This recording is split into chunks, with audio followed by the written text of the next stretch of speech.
जिसमें उनके माध्यम से भ्रष्टाचार करके और ब्लैकमेल करके दबाव बनाकर किस प्रकार से अपनी केसेस वापस लेना, भ्रष्टाचार करना, इसकी कोशिश की गई। इसके बारे में एफआईआर है। अनिल जयसिंघानी ये एक बुकी है जो पिछले करीब 4 से 5 सालों से एब्सकॉन्डिंग है। देश के भिन्न भिन्न राज्यों में उनके ऊपर 14 केसेस चल रही है और उनकी बेटी अनिक्षा जो पढ़ी लिखी है और संभ्रांत नज़र आती है, उन्होंने पहले 2015-16 में मेरी पत्नी से संपर्क किया था, बाद में कोई संपर्क नहीं था। और जिस समय महाराष्ट्र में एमवीए की सरकार आई, उसके बाद 2021 से वो वापस मेरी पत्नी के संपर्क में आई। उस समय उन्होंने ये बताया कि मैं ड्रेस डिज़ाइनर हूँ, मैं ड्रेस डिज़ाइन करती हूँ, आप मेरे ड्रेसेस पहनिए। मैं आर्टिफिशियल ज्वेलरी का काम करती हूँ। और धीरे धीरे मेरे पत्नी का विश्वास संपादित करने की कोशिश की। मेरी माँ गुजर गई है, उस पर मैंने किताब लिखी है, आप उस किताब का विमोचन कीजिए। मैं 50 प्रमुख महिलाओं में आई, मेरा स्वागत कीजिए। ऐसे कई चीज़ें बताकर वो बहुत करीब आई। और फिर उसने एक बार ये कहने की कोशिश की कि मेरे जो पिताजी है वो पुलिस को इन्फॉर्म करते थे, बुकीज को पकड़ कर देते थे और उसके बदले में पैसा मिलता था, और ये काम में आप मुझे मदद कीजिए। और ये बोलना उसने शुरू किया। जैसे सरकार बदली और हमारी सरकार आई, उस समय ये बोलना शुरू किया तो मेरी पत्नी ने बहुत स्पष्ट रूप से कहा कि हमारा काम नहीं है। फिर उसने कहा मेरे पिता को फंसाया गया है, उनके ऊपर गलत केसेस लगाए गए हैं। तब मेरी पत्नी ने बहुत स्पष्ट शब्दों में कहा कि आपको अगर फंसाया गया तो आप एक निवेदन डीसीएम को दीजिए, वे उस पर देखेंगे।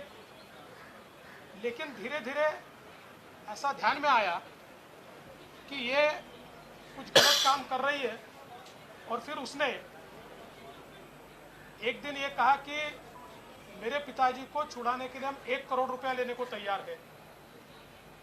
और उसके बाद कई बातें और कही, और मेरी पत्नी ने उसके बाद उसको ब्लॉक किया। ब्लॉक करने के 2 दिनों बाद, यानी मोबाइल पर ब्लॉक किया, ब्लॉक करने के 2 दिन बाद एक अननोन नंबर से कुछ मैसेजेस और कुछ वीडियोस आए, और उसके बाद उसमें जिन्होंने भेजे थे वो अनिल जयसिंघानी थे कि आपने मेरी बेटी को ब्लॉक किया है, आप अनब्लॉक कीजिए, हमको हमारी सारी केसेस वापस ले लीजिए। और कुछ और डिमांड्स की गई, ये करिए, नहीं तो ये जो वीडियो है हम सार्वजनिक करेंगे। अब ये वीडियो क्या है? तो इसमें वो मेरी पत्नी को एक हार पहना रही है, मेरी पत्नी को अंगूठी पहना रही है। यहाँ तक तो ठीक है, लेकिन 2 वीडियो ऐसे तैयार किए हैं कि जिसमें एक वीडियो में वो बाहर कहीं पर एक बैग में पैसे भर रही है, और बाद में उसी प्रकार की बैग वो मेरे घर में काम करने वाली महिला को दे रही है, और फिर उसने कहा कि मैंने पैसा दिया है। जैसे ही ये सारे वीडियोस आए, तुरंत मैंने एफआईआर करवाई, और एफआईआर करवा के ये सारे वीडियो फॉरेंसिक जांच को भेज दिए, और पुलिस के कहे अनुसार हमने उनको एंगेज करना शुरू किया, क्योंकि अनिल जयसिंघानी ये फरार थे। फॉरेंसिक में ये तो बिल्कुल क्लियर कट रिपोर्ट आया कि जो पैसे भरी हुई बैग है और जो दी हुई बैग है उसमें अंतर है, और फ्रेम बाय फ्रेम बहुत क्लियर कट वो सारी बातें एस्टेब्लिश हुए, उसका क्लियर कट रिपोर्ट भी आया, लेकिन फिर भी हम उनको एंगेज कर रहे थे।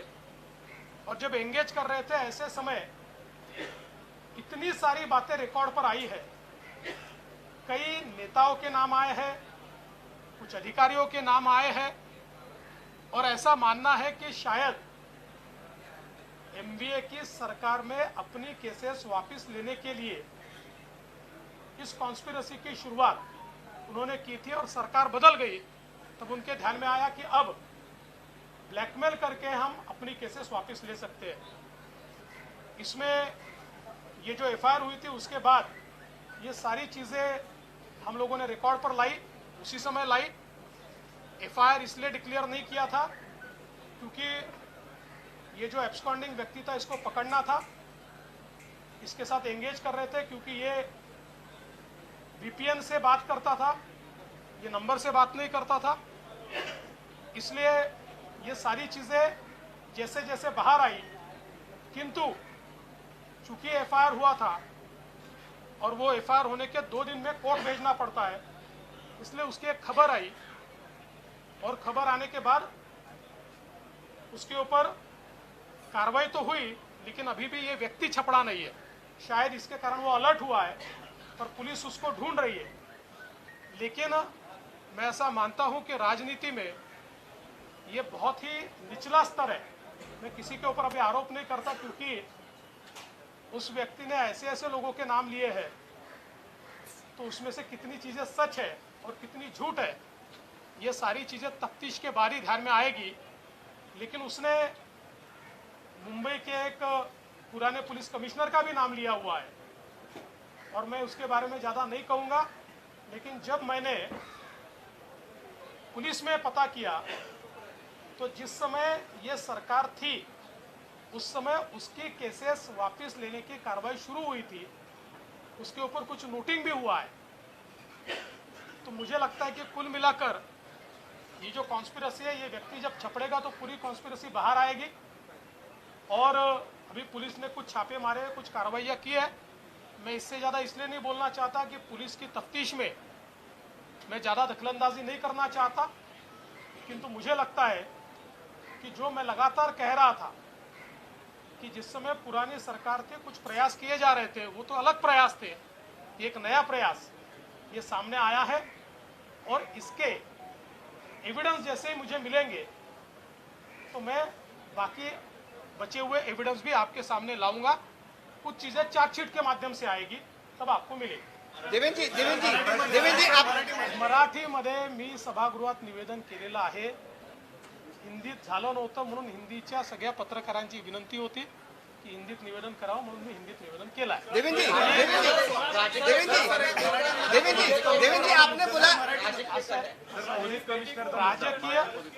राजकीय कट आहे की नाही हे लवकरच ठरेल। इतक्या वेगवेगळ्या लोकांचे नावं घेतले आहेत, पण एकीकडे प्रायव्हेटली ते सांगतात की यांनी सांगितलं, मग इनडायरेक्टली परत मेसेज पाठवतात की तुम्ही म्हणाल त्याचं नाव घेऊ। याचा अर्थ अशा लोकांवर विश्वास ठेवता येत नाही, आणि म्हणून जोपर्यंत पुरावा हाती येत नाही तोपर्यंत त्या संदर्भात मी बोलणार नाही। देवेंद्र जी आपने बोला कि पहले भी एक पूर्व मंत्री ने आप पर कुछ आरोप लगाए थे, उस केस से इस केस का कुछ लिंक है क्या? उस केस से इसका कोई ताल्लुका दिखता नहीं। देवेंद्र जी आपने बोला कि कई अधिकारी इसमें शामिल हैं, तो क्या जब उनके नाम पता चलेंगे तो सरकार कार्रवाई करेगी? आप गृह मंत्री हैं। ऐसा है, उन्होंने कई लोगों के नाम लिए हैं, इसका मतलब वो सच है या नहीं है, इसकी तफ्तीश के बिना तो नहीं किया जा सकता। कल को कोई हमारा नाम ले ले तो थोड़े हम कोई दोषी होते, इसलिए इसकी तफ्तीश होगी। जो बातें उन्होंने कही है, क्योंकि हम लोग तो एंगेज कर रहे थे, तो एंगेज करने में कुछ बातें उन्होंने मोबाइल पर कही है, कुछ उनकी बेटी ने प्राइवेटली कही है, उसको भी हमने उसी समय पुलिस को बताया है। तो ये पूरी केस डायरी चल रही थी, ये थोड़ा और समय शायद मिल जाता तो ये व्यक्ति भी हाथ में आ जाता। सर इसकी लेडी अरेस्ट हुई से क्या कुछ अपडेट देंगे देवेंद्र जी? कोई अरेस्ट मुझे अभी उसका अपडेट नहीं। देखिए, मैं इसके बारे में इससे ज़्यादा नहीं बोलना चाहता। आप भी इसमें अटकलें मत लगाइए, जल्दी कई चीज़ें बाहर आएगी, और चार्जशीट में तो बहुत ज़्यादा चीज़ें आएगी, क्योंकि कुछ फॉरेंसिक रिपोर्ट आए हैं, कुछ आने बाकी है। कैसे वीडियो में पीछे से आवाज़ लगाई गई, ये चीज़ें भी ध्यान में आ रही है। तो ये सारी चीज़ें जल्दी बाहर आएगी। सर 1.5 वर्षापासून हे सगळं चालू होतं, हे सगळं विधायक है, कोई पद पर है। आप मुझे लगातार अलग अलग तरीके से वही प्रश्न पूछ रहे हैं। मैं बहुत जिम्मेदार नेता हूँ, इसलिए मैंने किसी का भी नाम लेने से पहले, कोई अपराधी किसी का नाम लेता है इसलिए वो नाम मैं यहाँ पर लूँ, ये गलत बात होगी। हाँ, उसमें अगर कोई भी सुराग मिलेगा तो नाम मैं पक्का लूँ। देवेंद्र जी, सर 16 महिने सर